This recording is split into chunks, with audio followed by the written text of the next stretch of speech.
नमस्कार, मैं भावना ठाकुर और आप देख रहे हैं कोहराम लाइव। सीएम हेमंत सोरेन ने कहा कि झारखंड की आत्मा गांव में बसती है। जब तक गांव मजबूत नहीं होगा तब तक राज्य मजबूत नहीं होगा। झारखंड का जड़ कैसे मजबूत हो, इस पर हमारी सरकार गंभीरता के साथ काम कर रही है ताकि आने वाली पीढ़ी को इसका फल मिल सके। मौका था गोड्डा के मुंदर कोठी स्टेडियम में आयोजित आपकी योजना आपकी सरकार आपके द्वार कार्यक्रम का। सीएम ने कहा कि जल्द ही मुख्यमंत्री ग्राम गाड़ी योजना शुरू होने वाली है, जिससे यहाँ के आंदोलनकारी बुजुर्ग, महिला, छात्र छात्राएं निःशुल्क बस में सफर कर सकेंगे। मौके पर सीएम ने करीब 441 करोड़ रुपए की 270 योजनाओं का उद्घाटन और शिलान्यास किया। वहीं 1,81,303 लाभुकों के बीच लगभग 300 करोड़ 96 लाख रुपए की परिसंपत्तियां बांटी।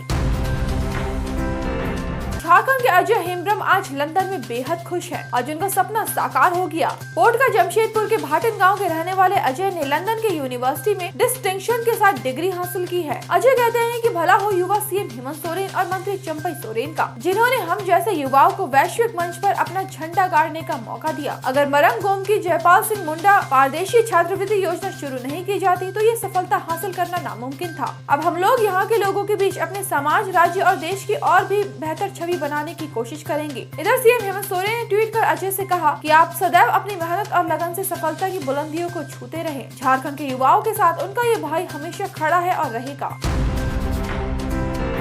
राजधानी रांची के कांटाटोली फ्लाईओवर के पास एक गड्ढे में एक शख्स की डेड बॉडी मिलने के बाद सनसनी फैल गई। उसने स्वेटर और जीन्स पहना हुआ था। खबर खादगढ़ ओपी को दी गई। मौके पर पहुंची पुलिस ने आसपास के लोगों से उसकी पहचान कराई। उसकी शिनाख्त 38 साल के मनोज टोप्पो के तौर पर की गई। चुटिया थाना क्षेत्र के धुमसा टोली का रहने वाला बताया गया। पुलिस ने शव को कब्जे में लेकर पोस्टमार्टम के लिए रिम्स भेज दिया। यह हादसा है या कुछ और, पुलिस जाँच कर रही है। सबसे पहले आज सुबह फ्लाईओवर के निर्माण में लगे मजदूरों ने गड्ढे में डेड बॉडी को देखा था। पलामू में पेट्रोलिंग में निकली गाड़ी को एक चेचिस ने अपनी चपेट में ले लिया। टक्कर इतनी जोरदार थी कि पेट्रोलिंग गाड़ी क्षतिग्रस्त हो गई। गनीमत रही कि उसमें कोई बड़ा नुकसान नहीं हुआ। एएसआई समेत चोटिल 4 पुलिस कर्मियों को अस्पताल भेजा गया। पुलिस ने घटना के बाद तेज रफ्तार में भाग रहे चेचिस ड्राइवर को खदेड़ कर धर लिया। ड्राइवर जमशेदपुर का रहने वाला है। शुरुआती जाँच में पुलिस इसे हिट एंड रन का मामला मान अनुसंधान कर रही थी। यह घटना पलामू के नेशनल हाईवे 75 पर जोरकट के दुबिया खाड़ के पास हुई।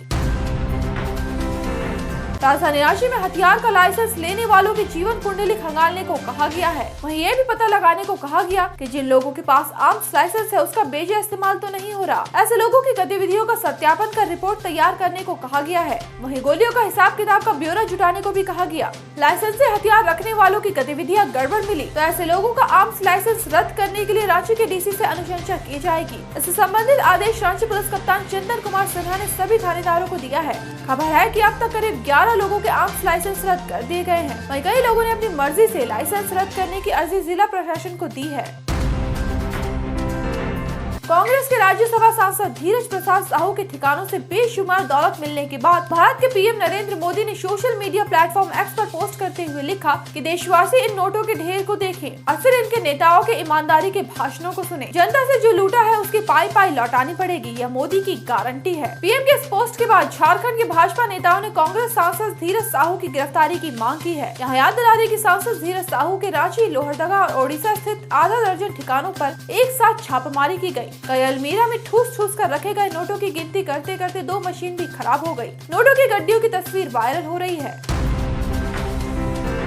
तृणमूल कांग्रेस के सदस्य महुआ मोइत्रा की लोकसभा की सदस्यता शुक्रवार को खत्म कर दी गई। लोकसभा ने महुआ मामले में एथिक्स कमेटी की रिपोर्ट पर चर्चा करने के बाद इसे पास कर दिया। रिपोर्ट में महुआ की सदस्यता खत्म करने की सिफारिश की गई थी। एथिक्स कमेटी के अध्यक्ष विनोद सोनकर ने लोकसभा में शुक्रवार को अपनी रिपोर्ट रखी। पूरी रिपोर्ट 106 पन्ने की है। सदस्यता खत्म करने के फैसले के बाद पूरे विपक्ष ने सदन से वॉकआउट कर लिया। इसी के साथ लोकसभा की कार्यवाही 11 दिसंबर यानी सोमवार तक के लिए स्थगित कर दी गई। यहाँ याद दिला दें कि बीते दिनों भाजपा सदस्य निशिकांत दुबे ने लोकसभा अध्यक्ष ओम बिरला को पत्र लिखकर महुआ मोइत्रा पर पैसे लेकर प्रश्न पूछने का इल्जाम लगाया था। उन्होंने इन आरोपों पर जांच समिति से जांच कराए जाने की मांग की थी। ऐसे दिन भर की बड़ी खबरों के लिए जुड़े रहिए कोहरामलाइव.com के साथ।